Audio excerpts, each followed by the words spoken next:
मेरे प्रिय भाइयों बहनों नमस्कार। क्या आप जानते हैं कि गोप किसे कहते हैं या गोपी किसे कहते हैं और गोपाल किसे कहते हैं? आप देखेंगे बहुत सारे लोग जप करते हैं, जप क्रिया करते हैं, लेकिन उसका जो मैनर है, जो तरीका है, बहुत ही क्रूड है।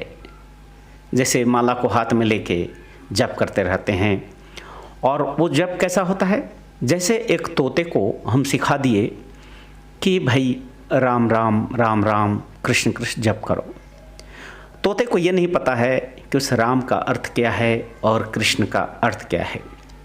बस सिर्फ और सिर्फ उनके जुबान पे जो वो शब्द है वो रिपीटेडली रिपीट वो करते रहते हैं। इसी को कहते हैं जप क्रिया। ये जप क्रिया बिल्कुल ही जड़ात्मक है, बहिर्मुखी है। इसमें रत्ती भर भी प्रेम आवेग नहीं होता है, किसी तरह का लब या इमोशन नहीं होता है। और यही कारण है इस प्रकार के जो जप क्रिया हैं वो इंटरनल जो सजेशन होता है और इंट्रोसाइकिक सजेशन होता है, उसके सामर्थ्य को, उसका जो मूल्य को है वो खो बैठते हैं। जप क्रिया तभी सफल होता है जब हम अपने संपूर्ण वृत्तियों को, संपूर्ण मनोवृत्तियों को बहिर्जागतिक मन से खींचकर उस परम चेतना शक्ति की ओर बहा देते हैं और प्रभावित कर देते हैं। ऐसी अवस्था को हम जप क्रिया कहते हैं। जहाँ पर ईश्वर प्रेम नहीं है, जहाँ पर उस परम चेतना के प्रति थोड़ा सा भी प्रेम नहीं है और उस परम चेतना को अगर हम जीवन का सर्वस्व मान के नहीं मान पाते हैं, वैसी स्थिति में जो आपकी जो वृत्तियाँ हैं, माने प्रोपेंसिटीज़ है, उसको विड्रॉ करना, नियंत्रण करना निरर्थक है। क्योंकि वो वृत्तियों को और मानसिक शक्तियों को नियंत्रण तो किए, किंतु उस परमात्मा के श्री चरणों में उनको समर्पण नहीं किए हैं। इसलिए इस तरह के जप क्रिया का कोई अर्थ नहीं होता है।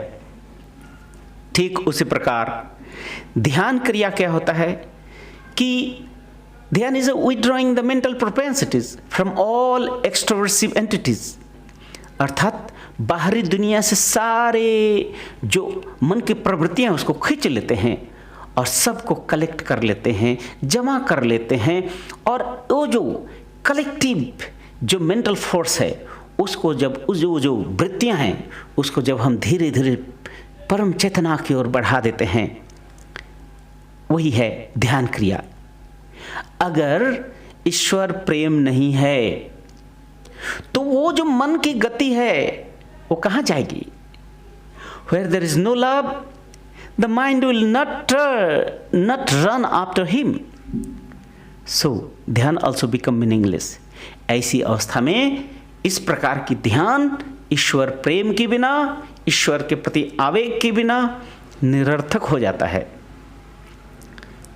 ध्यान जो शब्द है ये अर्थ ही है धई शब्द से आया है, जिसका अर्थ है withdraw the mental propensities and to goad them toward him, अर्थात मन की वृत्तियों को नियंत्रण करें और उस परम चेतना की ओर बढ़ा दें।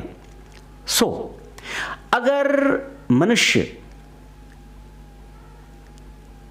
इस प्रैक्टिस को करते हैं किंतु ईश्वर प्रेम बिना, तो वो कुछ भी नहीं कर पाएंगे। अगर उनके मन में थोड़ा सा भी प्रेम है, if there is a wee bit of love, they gain everything. Only those intelligent people who know this thing, even if they are not efficient or proficient in the sphere of dharma, हो सकता है धर्म के जगत में उनको विशेष कोई जानकारी नहीं हो। ये भी हो सकता है if they are not efficient in doing जप क्रिया, अगर वो बहुत ज़्यादा एफिशिएंट नहीं है जप क्रिया में, if they know nothing regarding yoga, हो सकता है योग के बारे में उन्हें कुछ पता नहीं। Even if they know nothing regarding celestial and extra celestial knowledge, अगर ग्रह नक्षत्रों के बारे में भी उनको कोई ज्ञान नहीं है, अगर उनमें गुरु भक्ति के बारे में समझ भी नहीं है, even if they do not understand the inner spirit of japa, even if they do not know jnana, cannot get everything if the spirit behind this idea of loving the Supreme is just a rudimental phase. In a later phase, it becomes, I love him not to get anything. मैं उस परम प्रभु को प्रेम तो करता हूँ, बस उनके बदले में हमें कुछ नहीं चाहिए।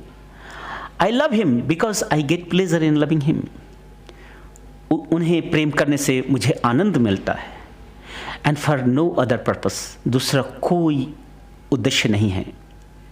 और फाइनल स्टेज में क्या होता है, जो भक्त वो सोचते हैं I love him not to get any pleasure for myself.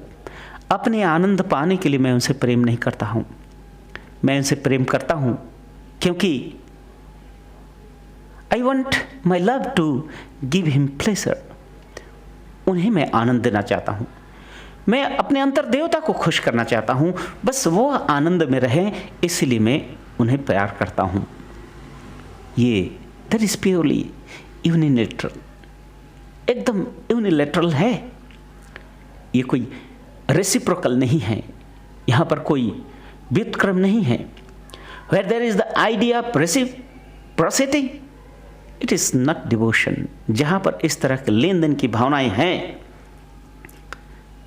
Dual भाव है, वो भक्ति नहीं है। It is an ordinary commercial transaction है, एक बिजनेस, कुछ दो और उसके बदले में कुछ लो। इसलिए the devotee wants to give everything to the supreme entity and wants nothing in return. भक्त अपना सब कुछ ईश्वर को देना चाहते हैं, उसके बदले में कुछ भी नहीं चाहता है। I love you not for myself. मैं तुम्हें प्यार करता हूँ कुछ पाने के लिए नहीं है। I love you because I want my love to give you pleasure. So, in that last final stage, the devotees only wish to give him pleasure. अर्थात भक्त के जीवन का अंत में वो यही चाहता है कि उनके प्रभु ही खुश रहें, जरूर कुछ। इसलिए संस्कृत में ये जो इसका जो रूट वर्ब है, इसको बोलते हैं गुप, means to give pleasure to him, मतलब उन्हें आनंद देना। That man who has developed this type of love for the Supreme is called Gopa.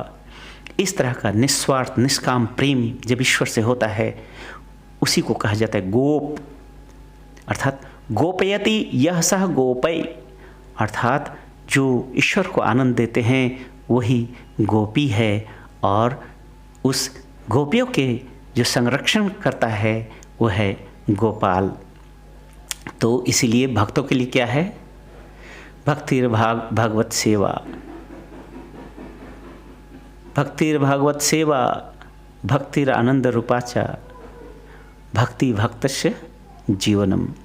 भक्ति ही भक्त का जीवन है, सिर्फ उन्हें प्रेम करना ही वही एकमात्र भक्तों का जीवन का लक्ष्य होता है। उसे ही विशुद्ध भक्ति कहते हैं, उसे ही गोप कहते हैं, अर्थात गोपी कहते हैं। धन्यवाद, नमस्कार।